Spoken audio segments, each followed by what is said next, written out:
Welcome to the Alain Guillot podcast, a podcast about life, leadership, and money matters. Our guest today is Keren Tsuk. Karen is a speaker, a consultant, and an author.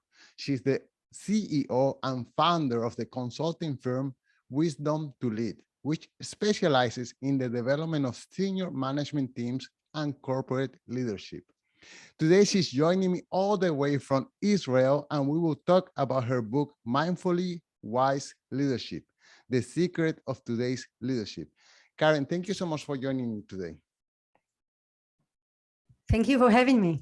It's a I, pleasure to be here. I was reading about your background, and you have a very interesting background. First of all, I don't interview that many people from Israel. It's a small country. It's very far, and you know the majority of my guests are in the States. I think that's where promotions and leadership ideas get fomented more widely. So I'm very excited to speak to you all the way from across the world, but also you were in the military. I'm happy to ask you about that. You have parents who had different background, and that created the person that you are today. So why don't we start there? Can you tell us about your upbringing with your two different parents, one a scientist and the other one, well, you will tell us now. I see you can say my story, so that's exciting. Yes, so actually I was raised in a home that my father was a scientist, a doctor, and worked in big companies, and my mom was a spiritual woman, a teacher. So always I look to blend these two aspects in my life, the consciousness world and the material world. It's like my question that I'm searching for as an adult, as a person in this life. And this is what brought me to bring the mindfulness and the conscious world into the leadership world, to the business world. Because I really believe that we need to change the leadership now to lead from the inside out instead from the outside in. And yes, you asked me about my military. So my mandatory military service, I was a sniper instructor. I taught soldiers to be a good sniper. You know, they need to. So during the process in the military, I connected to my masculine qualities like determination, focus, attention. However, along the years, I understood that I also want and need to connect to my feminine qualities like compassion, passion, caring, listening, in order to bring myself fully and to help leaders and managers to bring themselves fully to the workplace and to engage people from this place. So this is my background. When you say your father was a scientist, that's very easy for a lot of people to visualize whatever kind of science he was in. But when you say your mother was a spiritual woman, there are so many definitions of spiritual and spirituality. I wonder if you could just be a little bit, define that a little bit more. Yes.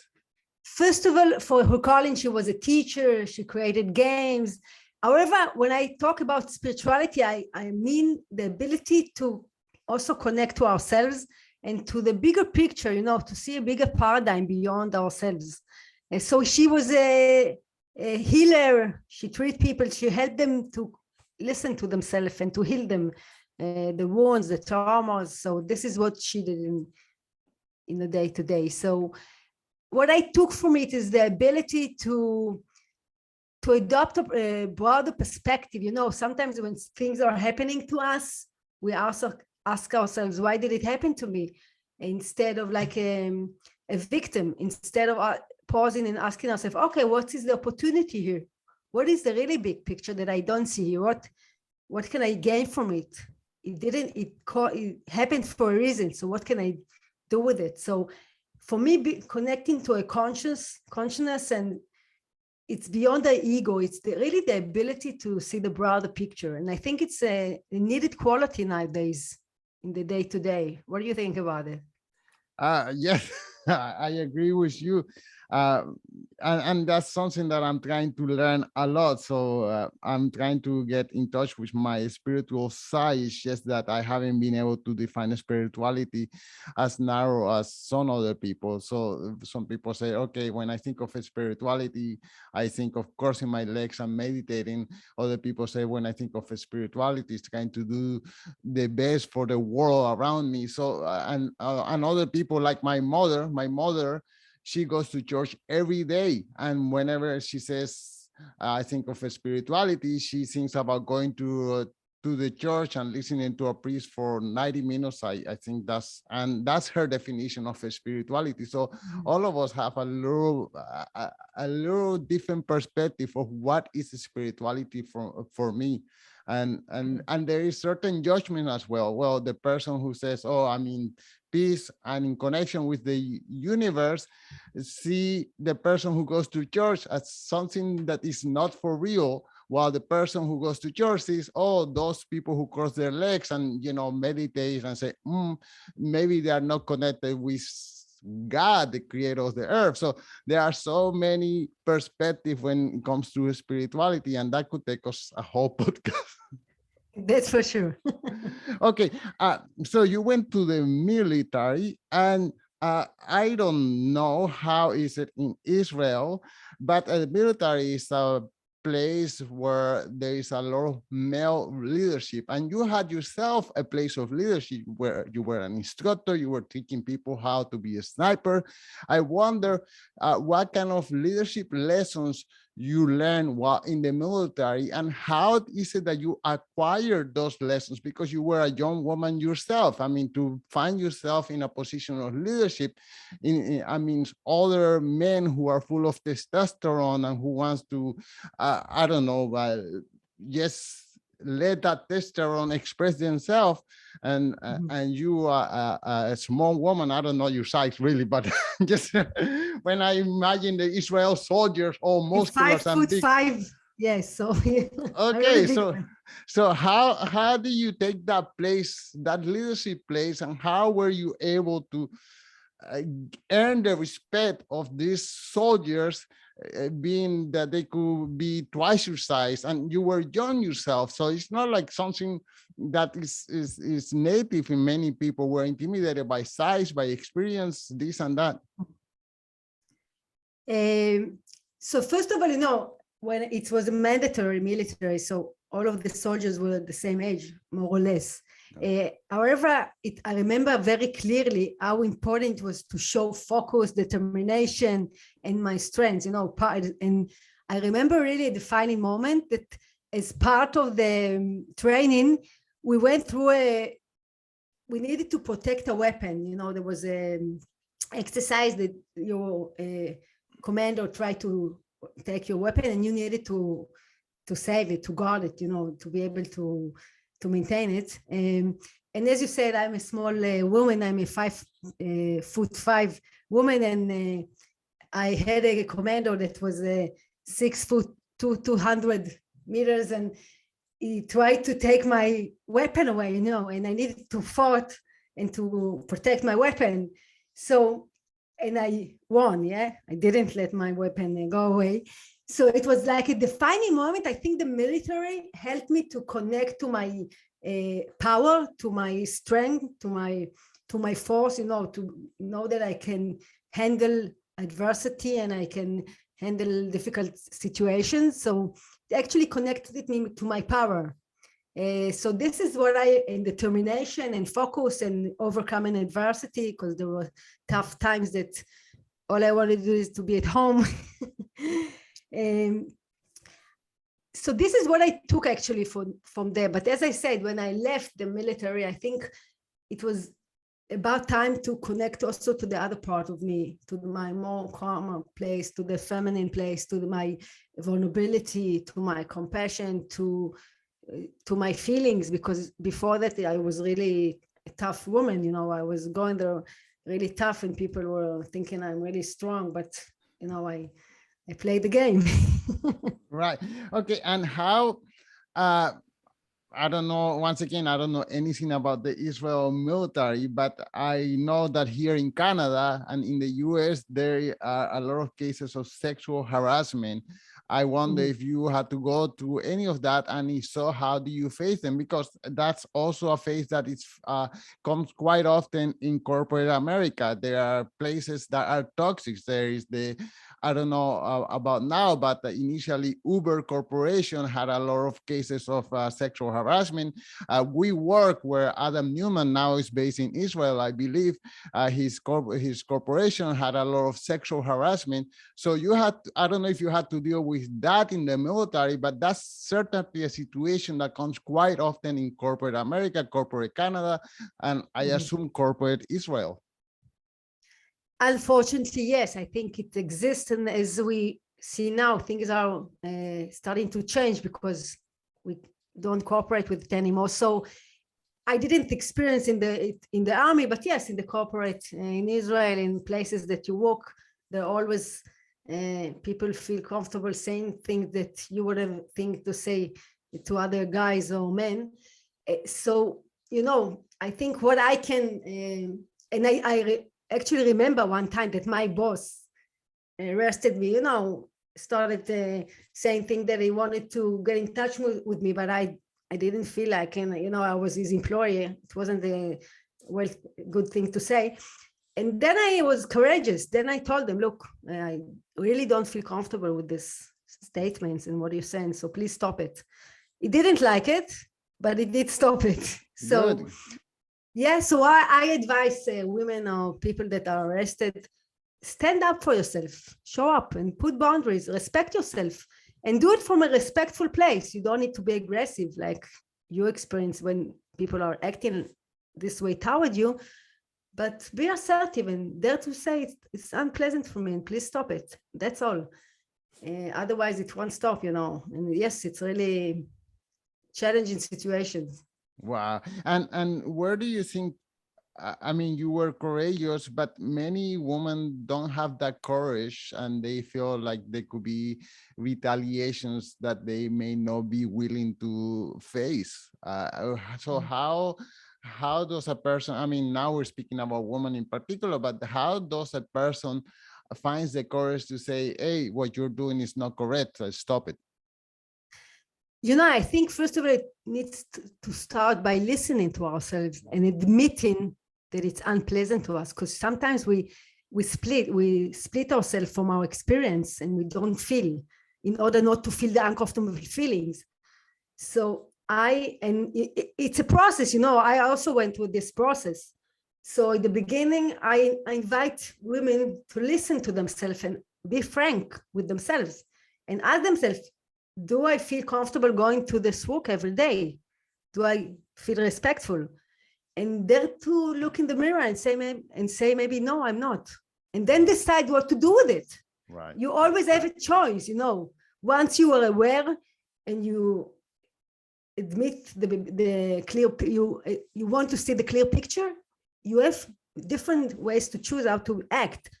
Because if you're acting upon your emotions and upon the not seeing what you're feeling and disconnecting from yourself, then you don't have actually choice. You're acting without no choice. So I'm not saying it's easy, but I think it's worth it to listen, to connect to ourselves, and then move on. Even if the results will be to leave this job, do you really want to stay in this job? Ask yourself. Right. Well, you know, I think it's very encouraging to hear people like yourself to say that, yeah, this is first of all the series of steps that you have to take in order to find out that if it is worth it, and then if it's not worth it, then what are my alternatives, and then what are the series of steps that I can take in order to change my reality. Yes, you know, so we don't like to get out of our comfort zone. However, sometimes we stay there and we really don't feel well and we don't enjoy ourselves anymore. So we need to have the courage to say, okay, I'm going to get out of my comfort zone. Maybe it won't be pleasant, but I'm not sure to stay in here. It's more pleasant. So it's always, you know, pros and cons. Okay, well, let's get out of the military. So in Israel, everyone has to serve the military for how long? For women for 2 years, boys for 3 years almost. Yeah, it's a mandatory service. Okay, so you got out of the military, and then what was next in your life? I wanted to learn. I started working in a consulting company, and I started learning my BA, my AM degree, and then I did my PhD. So I was on a straight path to my doctorate because I was really curious. So I was in the last 20 years, I'm working with leading firms to change process and promote growth, mainly with the executive and managers. And I conducted a case study for my PhD. I was 2 years in a high-tech company. And my leading question was, what is the role of leaders nowadays in leading financially successful organizations, alongside motivating the employees for meaningfulness, intrinsic motivation, in order to enable them to fulfill themselves and to be creative and for the organization to be innovative. And I found that mindfulness is a crucial element that leaders will need to embrace nowadays. So you try to find a balance between financial success and meaning. Is that what you just said? Actually, no, I really believe that today, in the big resignation that we see in the media, and I believe it's also in Canada, right? Not only in the United States, and it's a global phenomenon. Because, I think the pandemic caused people to pause and ask themselves questions. Do I feel great in my workplace? Do I fulfill myself? Do I feel meaning? Is it worth investing all my day in this work?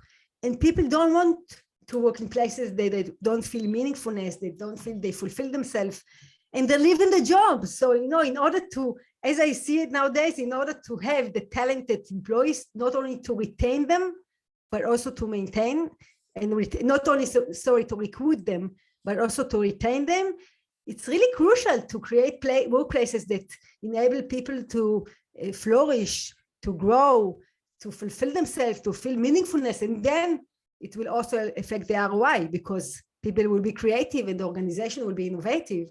So it goes together, actually. And could you be more precise? What is exactly meaningfulness? What is it? Meaningfulness? Yes.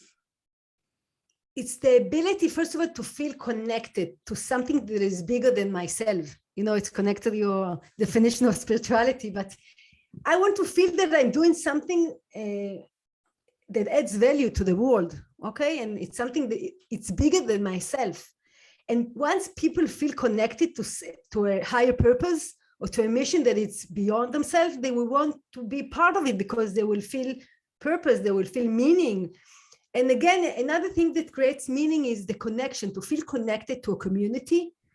So, I really believe that nowadays in the workplace, we need to create workplaces as a community to enable people to bring themselves fully to the workplace, not only the functional aspect, but getting to know each other in a deeper way, really being there for the other person if he's going through a challenging time, seeing how he feels.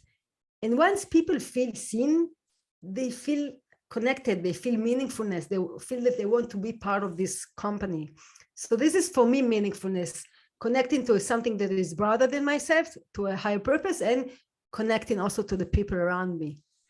Okay, so if we look at spectrum, and we said on one end of the spectrum is meaningfulness and searching for purpose in the workplace, and in the other end, at the whole complete end, is the ideas of the economist Milton Friedman, where he says that the purpose of a corporation is to maximize profit.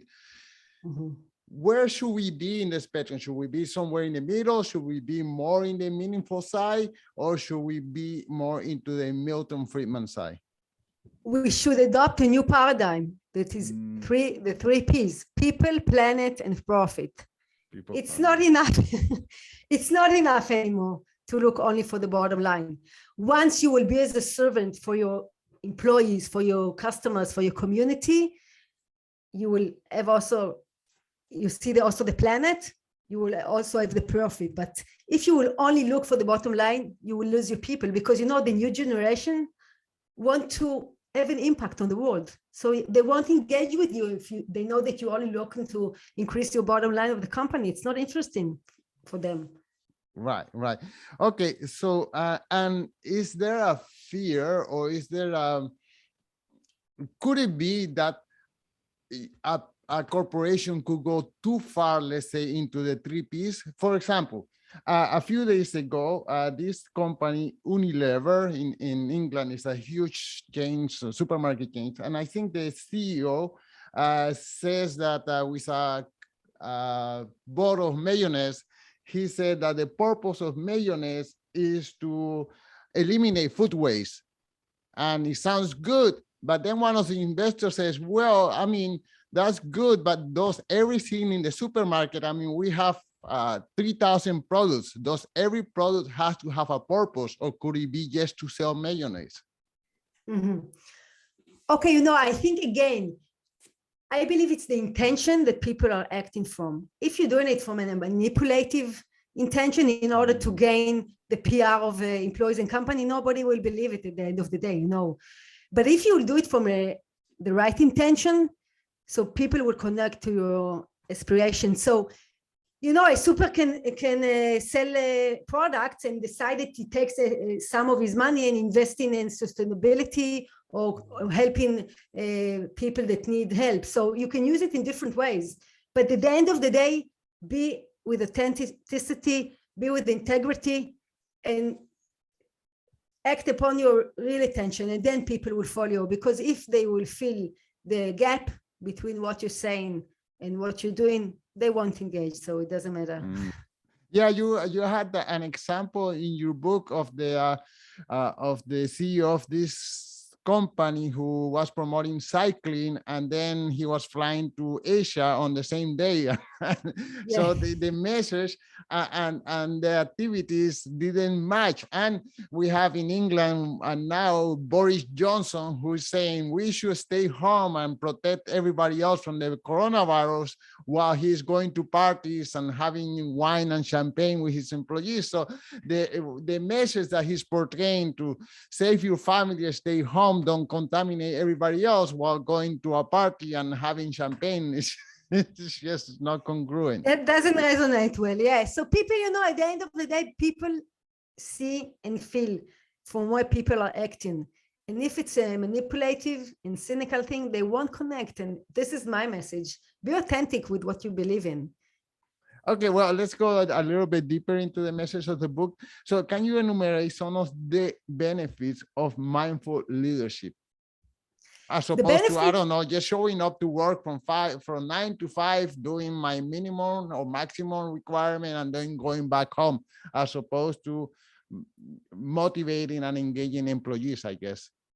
Yes, because, you know, leading mindfully, it's actually enables us to listen better to ourselves, to our employees, to our customers, to the changing needs of the market. And from this place, we can create great products and services that serve our clients, our customers, and to fine tune our product and customers. And also to create workplaces that engage our employees, because we are really listening to where they want to evolve to what they want to do, and they feel seen. And once people feel seen, they want to be part of this company and to flourish and to bring their added value.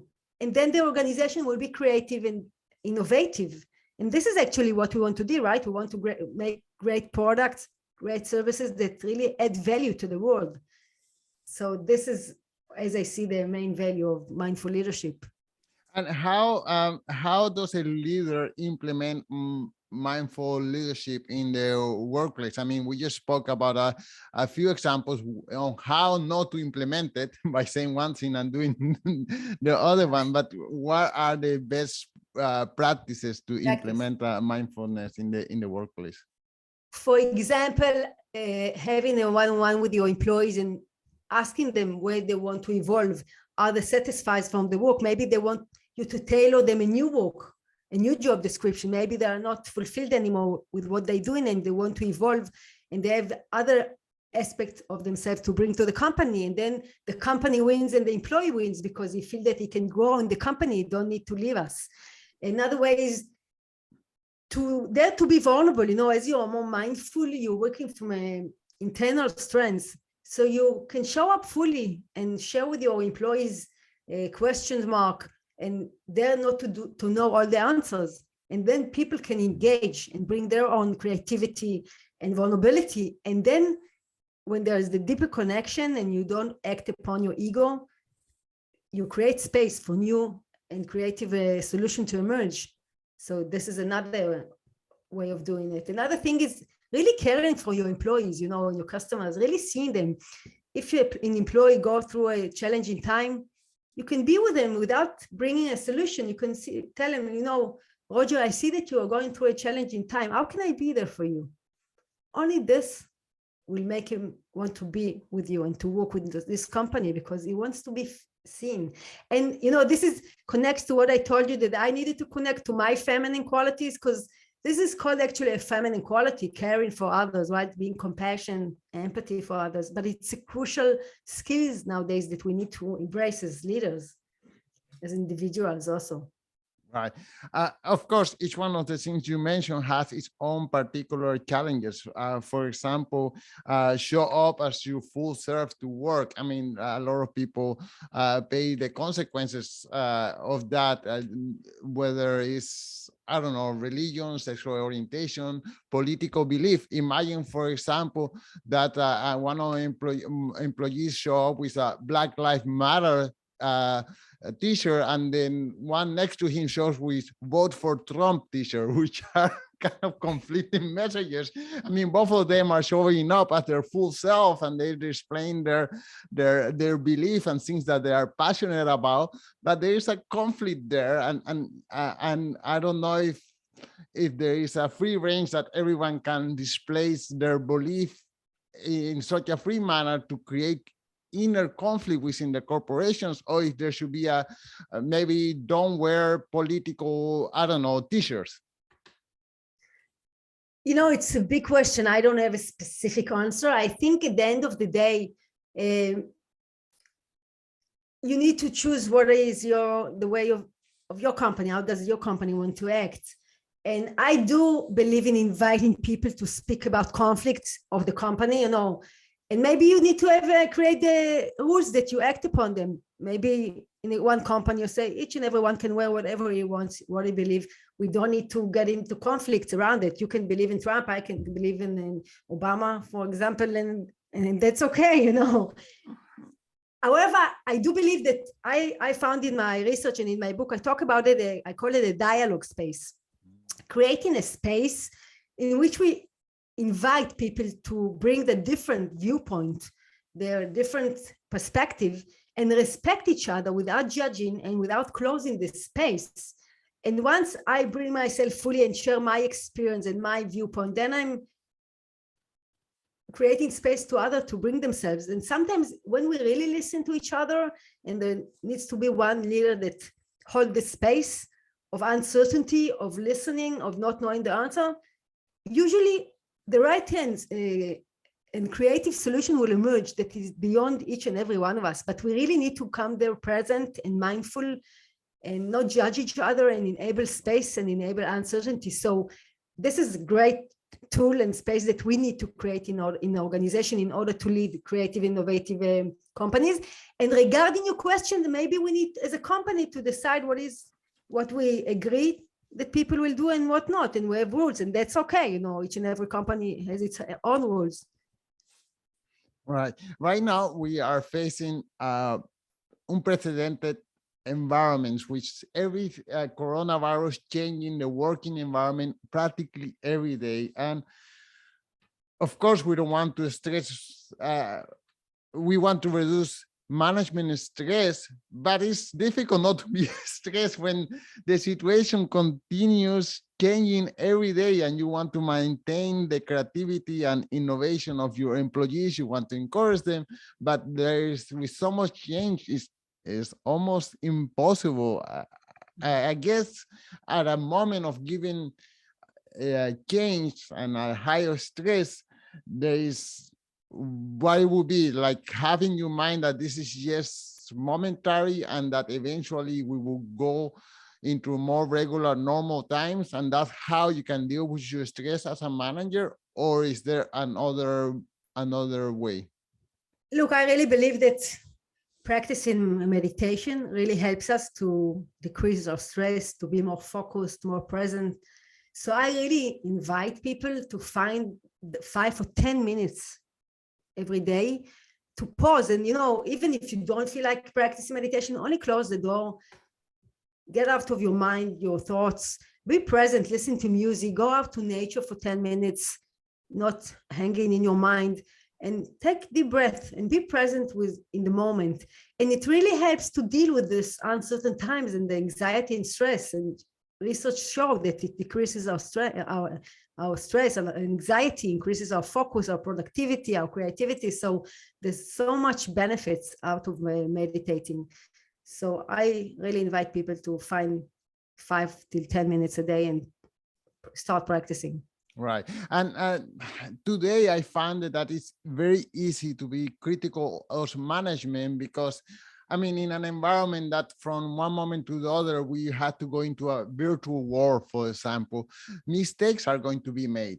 There are things that are not going to be as planned, as imagined, and it's easy for an employee to say, oh, management doesn't know what they're doing because this could have been done better because of this and that. But the truth is that no, nobody knows what they're doing because these are things that we have never experienced before. So I think I want to encourage a little bit of empathy from the part of employees. And I say that because that was a self-talk that I was having the other day. I was criticizing someone for doing such a poorly job managing this virtual life. And then I realized, well, we are just learning as we go along. No one has been through this before. And I had to have more empathy for those leaders who are taking these decisions, even though from my point of view, they seem like erroneous decisions. But, these are decisions that are taken on the moment as second by second, and not all of them are going to be perfect. This is what means adopting a growth mindset. We need to try new things, sometimes succeed, sometimes not, and continue on. Otherwise, we won't be relevant, right? You talked about the pandemic. So we needed to create new products, new services, new way of working together. So we are continuously learning. So yes, so you invite people to be less judgmental. As we practice more mindfulness, we actually practice the ability to accept ourselves and the situation and the moment. It doesn't mean that we don't need to be demanding or want to change things, but it's from a different place. It's not for the judgmental way of thinking. And so I think it's also really crucial to be more compassion, empathy toward each other and toward ourselves, because we doing mistake every day, and that's good because it means that we are trying, right? New things, right. Otherwise. Well, Keren, this is an amazing conversation. It's everything that makes us reflect on how we can be better leaders, better persons, and better followers, because being a follower is also a part of leadership, is something that can help make this world a better place. So I wonder, my last question. Oh, first of all, is there any question that I neglected to ask you that maybe you would like to elaborate a little bit more on? Not really. I'm really enjoying our conversation. You have great questions. So. Okay, well then, can you tell us one more time the title of the book and where can the listeners find the work that you're doing? Okay, thank you. So the title of the book is Mindfully Wise Leadership, The Secret of Today's Leaders. You can find it on Amazon, and find my work on www.wisdomtolead.co, and on LinkedIn, Keren Tsuk, TSUK. And congratulations, you have a very beautiful website. Thank you very much.